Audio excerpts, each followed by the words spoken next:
안녕하십니까. 저는 양산부산대학교 병원 임상발표를 맡는 이은희입니다.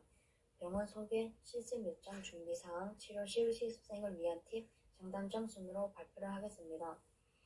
먼저 병원은 부산대학교 양산캠퍼스 바로 옆에 위치하며 펜지에 있습니다. 지하철 이용 시 부산대 양산캠퍼스역에서 내리면 순환버스가 있지만 순환버스는 직원, 환자, 보호자만 탈 수 있기 때문에 남양산역에서 내려 도보로 가는 것을 추천드립니다. 재활병원에는 블루보틀이 있고 중흥동에는 GS25, 식당, 베이커리, 할리스 등이 있습니다. 또한 양산부산대학교 병원은 신경계 중심 병원입니다. 준비사항으로 복장과 필요한 것들을 알려드리겠습니다. 복장으론 출퇴근 시 정장을 입어야 하며 물시 점검을 합니다. 치료실에서는 흰색 카라 티셔츠, 면바지, 시스가운, 흰색 또는 검은색 운동화를 신어야 하며 액세서리는 착용 불가하고 머리망과 명찰을 착용해야 합니다. 이때 카라티는 반팔, 긴팔 상관없으며 수첩, 필기도구, 공부할 자료, 개인 수영복, 세면도구 필요에 따라 텀블러가 필요합니다. 개인 수영복과 세면도구는 수중실에서 입어야 하며 수모 수경은 필요 없습니다. 7시 50분에서 8시까지 실습치료실에 도착해야 하며 치료시간은 8시 30분부터 4시 50분으로 25분에서 30분 정도 치료를 합니다. 점심시간은 11시 55분부터 1시까지이며 직원 식당을 이용해야 합니다. 실습 중 폰 소지는 불가하지만 점심시간에는 소지 가능합니다. 또한 치료실마다 과제 항기가 필수적이며 모든 과제는 수기로 작성하여 매주 월요일에 제출해야 합니다. 선생님들 따라 과제가 추가될 수도 있습니다. 다음으로 치료실은 성인 입원 운동치료실, 기능훈련실, 호흡물리치료실, 근고격계 치료실, 보행 로봇 치료실, 결정기 치료실, 성인 외래 운동 치료실, 소아물리치료실, 수중운동 치료실이 있습니다. 성인 입원 운동치료실에는 말 그대로 입원 환자들에게 운동치료를 하는 곳입니다. 성인뿐만 아니라 청소년기 환자들도 치료를 받습니다. 수업 환자를 주고 평가를 직접 해야 하며 ROM MMT 플레임이나 환자를 보고 MMT 등급이 어느 정도 되는지 BBS의 플레임과 등급 정도를 많이 물어보십니다. 기능훈련실에서는 호흡, 심장 물리치료도 같이 옵저를 하게 됩니다. 수업 환자를 주시지 않아 다른 치료실에서 수업 2개를 작성해야 하며 스탠딩 테이블, 틸팅 테이블 등 다양한 기구가 있습니다. 질문은 안 하시지만 호흡에서 COPD, 제한성 폐질환 정의, 관련 질환 차이점을 많이 물어보십니다. 근고격계 치료실에서는 하루는 보행 로봇 치료실에서 옵저를 하며 수업 환자 케이스를 보여주시며 근육을 많이 물어보십니다. 여전기 치료실은 수업 환자 케이스를 보여주시며 다른 치료실과 동일하게 배기피, 침대 소독을 주로 하게 됩니다. 성인 외래 운동 치료실도 수업 환자 케이스를 보여주시며 질문을 따로 하지 않으시며 치료 방법 등 다양한 것을 알려주십니다.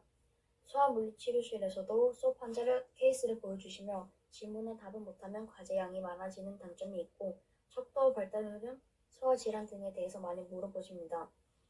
마지막으로 수중운동치료실은 수업 환자 케이스를 보여주시며 개인 수영복, 세면도구가 필요합니다. 다른 치료실과 달리 9시 5분에 치료를 시작해서 4시 25분에 치료가 끝이 나며 점심시간이 11시 45분부터 12시 45분까지입니다. 등척성, 등장성, 등속성 수축이나 관련 근육에 대해서 물어보십니다. 하루 종일 물에 있어 몸이 많이 무겁고 피로감이 더 있지만 다리가 아프지 않은 장점이 있습니다. 다음으로 팁을 알려드리면 서 있는 시간이 많기 때문에 압박 스타킹을 착용하는 것을 추천드리고 질문에 답을 못하더라도 열심히 그리고 적극적으로 임하는 모습을 보여주는 것이 좋습니다. 과제 제출도 제출 기간을 맞춰 아침에 내야 하며 기시 정지 정확하게 모르더라도 근육 이름을 영어로 공부하고 RM, MMT, BBS, GMFS 등 치료실에 맞는 척도를 미리 공부하는 것을 추천드립니다. 보행이 사용되는 지팡이, 보행기 등 보조기가 뭐가 있는지 이름만 알아도 좋을 것 같습니다. 마지막으로 장점에는 병원 근처에 밥집, 술집이 많고 병원 내에 다양한 환자분들이 있어 수업 쓰기 광범위하며 선생님들이 적극적이어서 많은 걸 알려주십니다. 단점으로는 직원 식당이 멀어 시간 소요가 된다는 점과 지하철역과 거리가 있어 도보로 약 25분 정도 걸립니다. 치료 시간 동안 서 있는 시간이 많아 다리에 많은 피로도가 생기며 병원 내에서는 이동에 많은 시간이 소요가 된다는 단점이 있습니다. 양산부산대학교병원은 실습을 1차는 다녀오지 않아 많은 정보를 넣지 못해 내용이 탄탄하지 않다는 점을 양해 부탁드립니다. 혹시나 다른 정보를 알고 싶다면 저희에게 연락 주시면 알려드리겠습니다. 다음으로 MMT, ROM 측정 방법을 영상으로 대체하겠습니다. 네, 안녕하십니까. 앵클 ROM을 맡은 정우용, 박규태라고 합니다. 이제부터 앵클 ROM을 바로 측정을 해보도록 하겠습니다.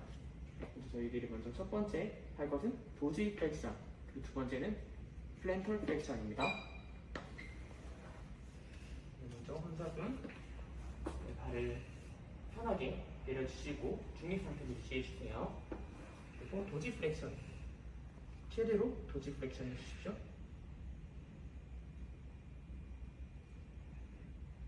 네. 그리고 중립을 유지해주시고요. 그리고 플랜터 플렉션 최대로 해주세요.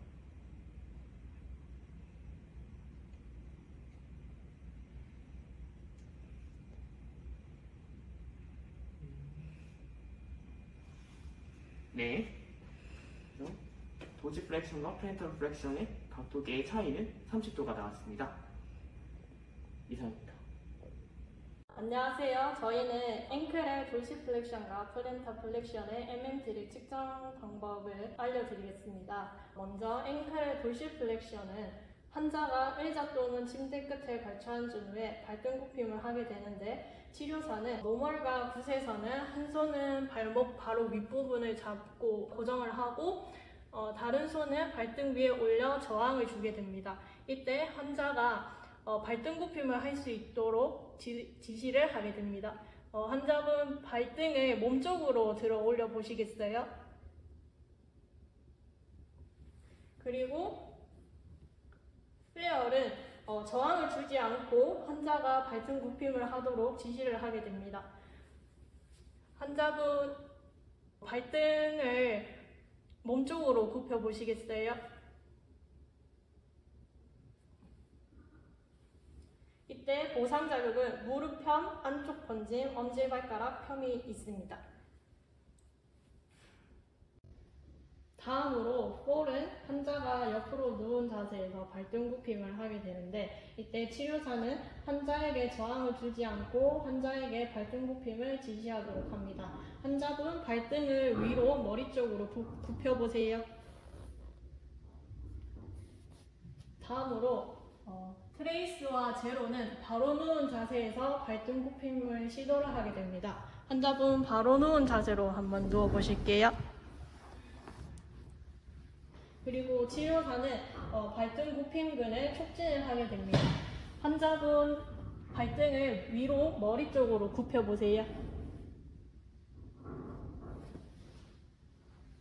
앵클의 플랜타 플렉션의 노멀, 굿 페어 측정 방법 영상이 없는 관계로 그림으로 설명을 대체하겠습니다. 먼저 환자는 엎드린 자세에서 측정 다리를 90도로 굽힘합니다. 치료사는 한 손은 발목 고정하고 한 손은 발바닥을 바닥 쪽으로 저항을 줍니다. 이때 무릎 굽힘, 발목 가쪽 번짐, 발가락 굽힘 보상작용이 나타납니다. 환자가 치료사의 저항을 이겨내면 노멀입니다. 앵클의 플랜타 플렉션의 폴, 트레이스, 제로는 옆으로 누운 자세에서 발바닥 굽힘을 하게 됩니다. 환자분 옆으로 한번 누워 보실게요.